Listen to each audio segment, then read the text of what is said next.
আজকে আমরা খুব সহজে বুঝে নেব নবম শ্রেণীর অজিত দত্তের লেখা নগর কবিতার বিষয়বস্তু। এই কবিতাটির বিষয়বস্তু বুঝতে গেলে আগে তোমাদের জানতে হবে যে কবি এই কবিতায় কী কী রূপক ব্যবহার করেছেন এবং সেই সঙ্গে কবিতার আঙ্গিক দিক থেকেও কোন অংশে কবি কী বিষয়বস্তু উপস্থাপন করতে চেয়েছেন। কবিতায় আমরা মূলত রূপকের মধ্যে দেখব প্রথমেই রয়েছে তরি বা বাণিজ্য তরি। এই তরি বা বাণিজ্য তরি বলতে মূলত কবি তার নিজের জীবন বা মানব জীবনকে বুঝিয়েছেন। আর তটভূমি বলতে একটি মানুষের বা একটি মানব জীবনের যে বাস্তব প্রেক্ষাপট, সেটা পারিবারিক বা সামাজিক যে কোনো প্রেক্ষাপট হতে পারে। এরপর রয়েছে নগর। নগর অর্থাৎ বন্ধন। এবারে একজন মানুষের বাস্তব জীবনের প্রেক্ষাপটে যে নানান দায় দায়িত্ব কর্তব্যের বন্ধন থাকে, তাই কিন্তু নগরের রূপকে ফুটে উঠছে। এবারে আমরা যাচ্ছি যে কবিতায় কিভাবে কোন অংশে কবি কোন প্রসঙ্গ উপস্থাপন করেছে।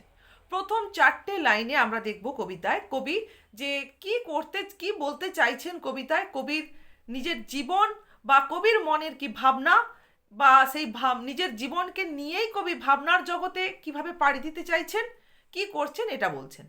এরপর এই পাড়ি দিতে চাওয়ার প্রচেষ্টাটা সফল হচ্ছে কি বিফল হচ্ছে বা কি হচ্ছে কবির জীবনে, সেটা কবি ব্যক্ত করছেন। তাহলে কবি সবটাই বুঝে গেছেন যে তার জীবনে কি হচ্ছে।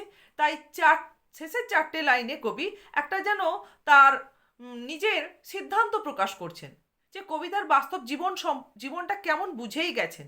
তা এর মধ্যে তিনি কতটা কোন বিষয় সফল হতে পারবেন বা কোথায় তিনি বিফল হবেন এটাও তিনি জানেন। তা তবুও তিনি তার জীবনে কিছু প্রচেষ্টা প্রতিনিয়ত চালিয়ে যাবেন। এটা শেষ 4 লাইনে যেন তিনি তার মনের ভাবনার যে একটা সিদ্ধান্ত বা তার জীবনের যে সিদ্ধান্ত সেটা ব্যক্ত করছেন। এরপর তাহলে আমরা যাই কবিতার প্রথম 4 লাইনে যে বিষয়বস্তুটা কি রয়েছে। কবি প্রথমেই স্পষ্ট ভাষায় বলছেন যে দূর সিন্ধু পারে তিনি পাড়ি দিতে চান। কি নিয়ে? তিনি বাণিজ্য তরী নিয়ে পাড়ি দেবেন, কিন্তু সেই বাণিজ্য তরী তটের কিনারে নগর হয়ে রয়েছে। অর্থাৎ কবি তার তটভূমি অর্থাৎ বাস্তব জীবনের অর্থাৎ তার পারিবারিক ও সামাজিক প্রেক্ষাপটে নানান বন্ধনে অর্থাৎ দায় দায়িত্ব কর্তব্যে বা মায়ার বাঁধনে বাঁধা পড়ে আছেন। কিন্তু কবির মন চাইছে তার ভাবনার বা আশা আকাঙ্ক্ষার বা তার কল্পনার, তার যেভাবেই হোক তার ভালো লাগার একটা জগতে তিনি হারিয়ে যেতে। সেই প্রচেষ্টাটাই হচ্ছে তার দূর সিন্ধু পারে পাড়ি দেওয়ার প্রচেষ্টা। এরপর দেখা যাচ্ছে যে কবি বুঝেই গেছেন তার জীবন বাস্তব জীবনের প্রেক্ষাপটে নগর হয়ে রয়েছে। কবি প্রথমেই ব্যক্ত করছেন যে এই তার বাস্তব জীবনের সম্পর্কে অবগতি থাকা সত্ত্বেও তিনি দাঁড় টানছেন। সারা রাত তিনি মিছেই দাঁড় টেনে চলছেন। প্রথমে তিনি বলে দিচ্ছেন যে তিনি মিছেই দাঁড় টানছেন। তিনি জানেন তার জীবন বাস্তব প্রেক্ষাপটে নানান দায় দায়িত্ব কর্তব্যের বন্ধনে বাধা পড়ে আছে, তবুও তিনি তার প্রচেষ্টা চালিয়ে যাচ্ছেন, যে কারণে তার সেই প্রচেষ্টা যে বৃথা এটাও তিনি অবগত। এরপর তিনি বলছেন যে জোয়ারের ঢেউয়ের প্রসঙ্গ। এক এক সময় যখন দেখা যায় যে সমুদ্রে জোয়ার আসে, তখন ঢেউগুলো খুব প্রাবল্য লাভ করে। ঠিক তেমনি কবির মনের মধ্যে যখন সেই ভাবনার বা আশা আকাঙ্ক্ষার জগতের বিষয়টা একটা বড় জায়গা নিয়ে বসে, তখন কবির মন যেন হারিয়ে যেতে চায় সেই জগতে। এটাই হচ্ছে জোয়ারের ঢেউয়ের ফুলে ফুলে ওঠার মধ্য দিয়ে কবি বোঝাতে চাইছেন। দেখা যায় যে কবি তার বাস্তব জীবনে তো বাধা পড়ে আছেন, কিন্তু মনের মধ্যে সেই ভাবনার জগৎটা এতটাই প্রাবল্য লাভ করছে, সেটা বারবার তার মনের মধ্যে জেগে উঠছে ঠিকই, কিন্তু কোনোভাবেই বাস্তবায়িত তো হতে পারছে না। যে কারণে সেই বিষয়টাকে এখানে কবি ব্যক্ত করছেন যে ওই জোয়ারের প্রবল জলোচ্ছ্বাসের বাণিজ্য তরীতে বাধাপ্রাপ্ত হয়ে আবার সমুদ্রের দিকে ফিরে যাওয়ার মধ্য দিয়ে। এরপর কি আছে না, ভাটার প্রসঙ্গ রয়েছে। ভাটার শোষণ। যখন কবির মনের মধ্যে বাস্তব জীবনে থেকেও, বাস্তব জীবনের প্রেক্ষাপটে সমস্ত বন্ধনের মধ্যে থেকেও তার ভাবনার জগৎটা খুব প্রবল হচ্ছে, আবার কবির মনটা তখন ডগমগ হয়ে উঠছে, কিন্তু পর মুহূর্তে যখন বাস্তব সচেতনতা তার মনের মধ্যে জেগে উঠছে, তখনই যেন সেই প্রাবল্যটা আস্তে আস্তে ম্লান হচ্ছে। কল্পনার জগতে, তার আশা আকাঙ্ক্ষার জগতে হারানোর প্রাবল্যটা, এটাই হচ্ছে শোষণ। কবির মনে একটা ভালো লাগার জগৎ ছিল, সেটা আস্তে আস্তে ম্লান হতে আরম্ভ করছে। কবি বাস্তব সচেতন হয়ে উঠছেন। যখনই জোয়ারে প্রবল জলোচ্ছ্বাস আসে, তার পর মুহূর্তে যখন ভাটা আসে, তখন কিন্তু জোয়ারের জলোচ্ছ্বাস হারিয়ে যায়, যে কারণে বলা হচ্ছে যে স্রোতের প্রবল প্রাণ হরণ করে নেওয়া হচ্ছে। এখানে বাস্তব সচেতনতা কবির মনের সেই স্বপ্নের বা আশা আকাঙ্ক্ষার জগতে হারানোর যে প্রচেষ্টা, সেটাকে আস্তে আস্তে আবার স্তিমিত করে দিচ্ছে, ম্লান করে দিচ্ছে। এরপর কবি বলছেন যে জোয়ার ভাটায় বাঁধা এ তটের কাছে, তটভূমিতে তো প্রতিনিয়ত নিয়ম মাফিকভাবে জোয়ার ভাটা সংগঠিত হবে। তটভূমিতে একটা বাণিজ্য তৈরি যদি নগর করা থাকে, যখন জোয়ার আসবে তখন সেই জলোচ্ছ্বাস বাণিজ্য তরীতে বাধাপ্রাপ্ত হবে, বাণিজ্য তরী ডগমগ হয়ে উঠবে, জলের প্রবল স্রোত যেদিকে সেদিকে সে ভেসে যেতে চাইবে, কিন্তু নগর হয়ে আছে বলে ভেসে যেতে পারবে না।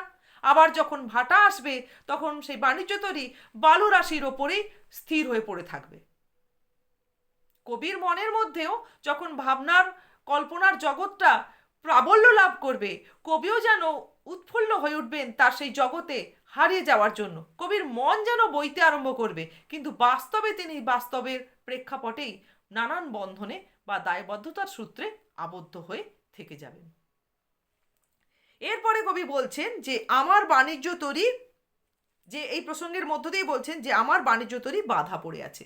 এই জোয়ার ভাটায় যে প্রতিনিয়ত যেখানে সংগঠিত হচ্ছে, সেখানেই তার বাণিজ্য তরী, মানে যেখানে কল্পনার জগতের প্রাবল্য একবার মনে জাগা, আবার যেখানে বাস্তব সচেতনতা, এর মধ্য দিয়েই তার জীবন যেন প্রতিনিয়ত সংগঠিত হয়ে চলছে, এগিয়ে চলছে।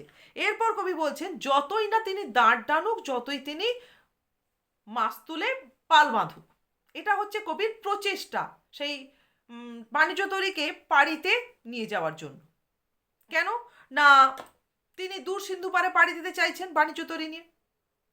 অর্থাৎ কবির যখনই কোনো একটা মুহূর্ত পাচ্ছেন, তখনই হয়তো তার মনের মধ্যে সেই ভাবনার বা কল্পনার জগৎটা তিনি নিজেই আস্তে আস্তে করে জাগিয়ে তুলছেন, বাস্তবে বসেই তিনি জাগিয়ে তুলছেন। বাস্তব ক্ষেত্র তিনি তার পারিবারিক সামাজিক ক্ষেত্র ছেড়ে যাননি, কেননা তিনি তো নগর হয়ে আছেন। তিনি ছেড়ে না গিয়েও তিনি বারবার সেই কল্পনার জগতে হারানোর চেষ্টা করে যাচ্ছেন। এটাই হচ্ছে কবিতায় এই দাঁড় ডানা আর মাছ তুলে পাল বাঁধার মধ্য দিয়ে, এই প্রচেষ্টার মধ্য দিয়ে বোঝানো হচ্ছে। নগরের কাছি বাঁধা তবু এ নৌকা চিরকাল। কবি জানেন যে তার জীবন নগর হয়ে আছে, বাণিজ্য তরী যেমন নগর হয়ে আছে, কবির জীবনও বাস্তব জীবনের প্রেক্ষাপটে আবদ্ধ হয়ে রয়েছে। কোনোভাবেই সে বন্ধন তিনি ছিন্ন করতে পারবেন না। এরপর আবার কবি তার পরের 4টে লাইনে একটা প্রসঙ্গ উপস্থাপন করছেন, যেখানে বলছেন যে তিনি তো বাস্তব সচেতন, তিনি জানেন তার মনের মধ্যে ভাবনা জাগবে, তিনি বাস্তবের প্রেক্ষাপট ছেড়ে পাড়ি দিতে পারবেন না।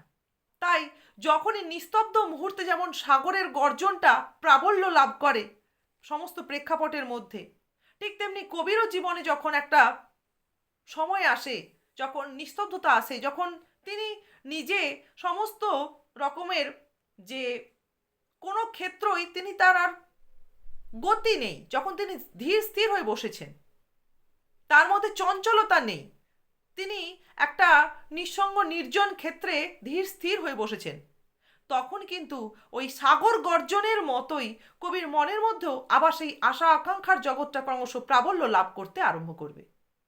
কবি এটা জানেন।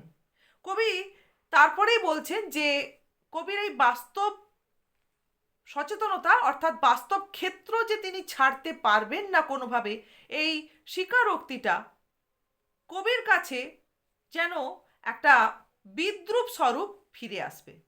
কবি নিজেই জানেন তিনি বাস্তব সচেতন, কোনোভাবেই তিনি বাস্তব প্রেক্ষাপট ছাড়তে পারবেন না। আবার কবি নিজেই তার মনের মধ্যে সেই আশা আকাঙ্ক্ষা কল্পনার জগৎটাকে প্রবল করে তুলবেন। তাহলে এই আশা আকাঙ্ক্ষা কল্পনার জগৎ তো এবার কবি জানেন কবিকে বিদ্রূপ করবে, যেটা ওই স্রোতের গর্জনের বিদ্রূপের মধ্য দিয়ে এখানে কবিতায় ফুটিয়ে তুলছেন। এরপর তারায় তারায় দেখে তিনি যতই দিকের নিশানা করুন না কেন সেটাও বৃথা। শুধুমাত্র যে স্রোতের প্রবাহে বাণিজ্যতরীকে ভাসিয়ে নিয়ে যাওয়া যে সম্ভব নয় তা নয়, যে কোনো দিকও স্থির করে তিনি এগিয়ে নিয়ে যেতে পারবেন না।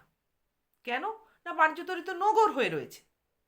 তিনি কোন দিকে পাড়ি দিলে, কোন দিকে ভাবনাটাকে নিয়ে গেলে তার কল্পনার জগতে তার মনকে প্রসারিত করতে পারবেন এটাও তিনি ভাবছেন, কিন্তু মনটাকে সেই স্থানে উপনীত কোনোভাবেই তিনি করতে পারবেন না। সশরীরেও তিনি সেখানে কোনোভাবে উপনীত হতে পারবেন না।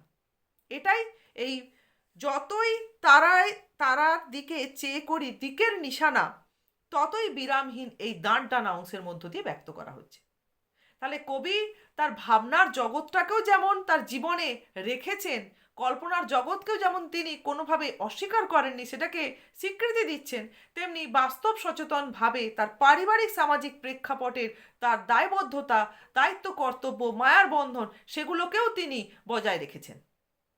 এরপরে কবিতা শেষ চার লাইনে এসে তাই তিনি তার জীবনের যে কি সিদ্ধান্ত নিয়েছেন এটা ব্যক্ত করছেন, যে তরি ভরা পণ্য নিয়ে তিনি পাড়ি দিতে চাইছেন সপ্ত সিন্ধু পারে। তরি ভরা পণ্য, তার জীবন মানেই তো তরি, বাণিজ্য তরি।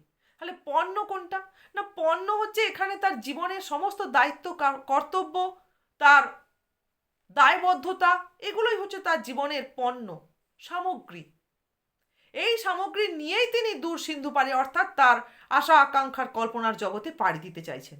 কেন না, তিনি তার বাস্তব প্রেক্ষাপটটাকে কখনোই অস্বীকার করছেন না, কিন্তু তিনি তার কল্পনার জগৎ, ভাবনার জগৎ, তার আকাঙ্ক্ষার জগৎকেও তিনি অস্বীকার করছেন না।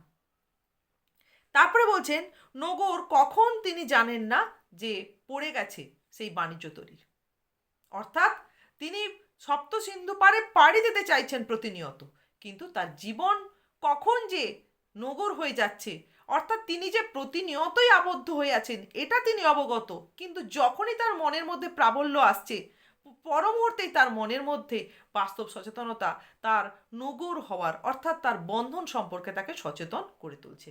তখনই তার মনে হচ্ছে যে কখন তিনি আবদ্ধ হয়ে রয়েছেন, হয়ে গেছেন, এটাও যেন তার মনের মধ্যে, ভাবনার মধ্যে জেগে উঠছে না।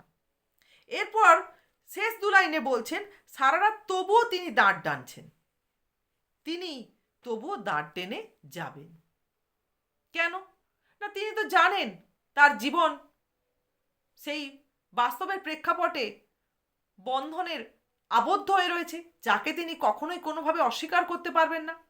আবার তিনি তার আশা আকাঙ্ক্ষার কল্পনার জগৎকেও কোনোভাবে অস্বীকার করতে পারবেন না, যে কারণে এই দুটোকে নিয়েই তিনি তার জীবন এক তালে, মানে এই দুটো বৈপরীত্যের মধ্যেই দ্বন্দ্ব না বাঁধিয়েই তিনি তার জীবনকে এগিয়ে নিয়ে যাবেন। তাহলে এভাবে যদি আমরা এই নগর কবিতাটির বিষয়বস্তু বুঝে নিতে পারি, তাহলে কিন্তু আমাদের এখান থেকে 3 নম্বর হোক 5 নম্বর হোক কোনো প্রশ্নেরই উত্তর কঠিন মনে হবে না।